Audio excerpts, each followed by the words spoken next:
Marekani inashiriki kikamilifu katika mpango wa kutafuta suluhu la kidiplomasia kwa mzozo kati ya Jamhuri ya Kidemokrasia ya Kongo DRC na Rwanda, hasa katika eneo lenye hali tete la mashariki mwa Kongo.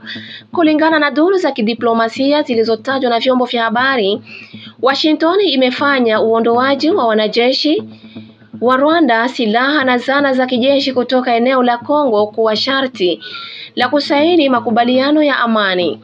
Matakwa haya ya Marekani, hata hivyo, yanaweza kutatiza mazungumzo hayo, kwani Kigali inaamini kwamba makundi yenye silaha yanayofanya kazi kutoka mashariki mwa DRC, hasa waasi wa FDLR, wanaowakilisha tishio la moja kwa moja kwa usalama wa taifa lake, hata tishio lililopo.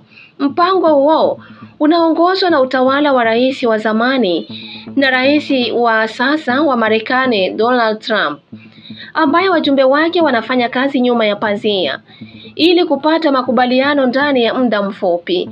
Masande Bulozi, mshauri mkuu wa Trump kuhusu masuala ya Afrika, aliliambia shirika la habari mwezi Mei kwamba Marekani inalenga kukamilisha makubaliano ya amani katika muda wa miezi miwili.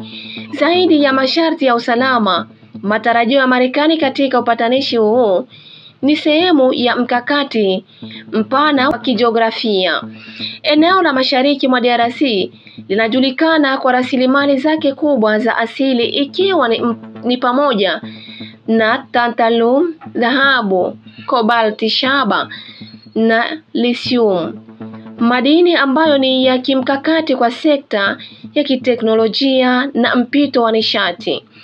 Kwa kuanzisha udhibiti, Washington inatumaini kuweka njia kwa uwekezaji mkubwa wa magharibi katika eneo hili linalotamaniwa.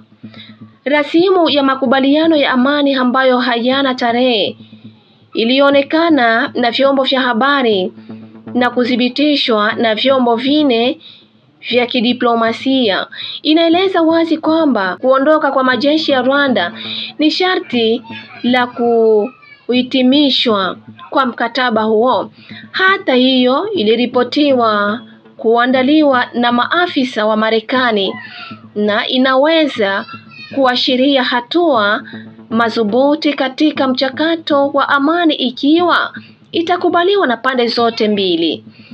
Mchakato huu mpya wa amani unakuja huku ikiwa na miongo kadhaa ya mvutano wa kikanda iliyochochewa na matokeo ya mauaji ya halaiki ya Rwanda mwaka 1994, uasi mfululizo mashariki mwa Kongo na shutuma za pande zote kati ya Kinshasa na Kigali.